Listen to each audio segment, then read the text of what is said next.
Until then, there was an enormous amount of tension in the air as to what could happen. And we may be in a period like that, where these new orders are being formed. We still don't know how China will react with regard to Taiwan, or frankly, with regard to the Indian border. We still don't know what an isolated, cornered Russia will do with regard to perhaps all of Georgia, perhaps all of Moldova, perhaps the Baltic states, right? Imagine a world in which Russia has not a great deal to lose from further military aggression, because it's already cut out of the global economy. It's already cut out of the international system. And so that's the murky, suboptimal world I think we are moving into after 30 years of a very different kind of world. And I'll close with this because I know Veer and I are going to talk about this. The strange thing is that I actually think it provides India with some very unusual opportunities. Of course, there are challenges. Oil at $120 for a country like India is a hell of a challenge economically.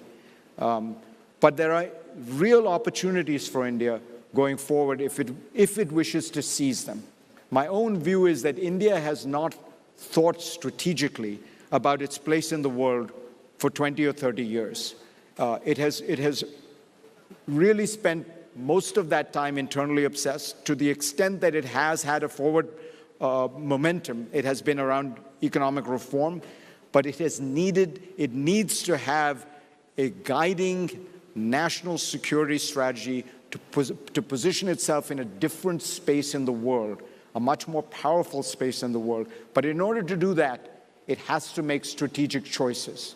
To say that you are multi-aligned is to say that you are not willing to make any choices. And anyone knows in life, if you're not willing to make choices, it means that you don't actually have a strategy. You are abdicating that fundamental role of national strategy. I believe India can have a national strategy. It should have one. It can be a very effective one. But it has to choose to do that and put in the time, make the choices, and do the hard work it would take. I'm an optimist in general. I'm painting the picture of a more complicated world. We'll all have to navigate this world, but I do believe we will be able to navigate it, and India in particular will be able to navigate it quite well.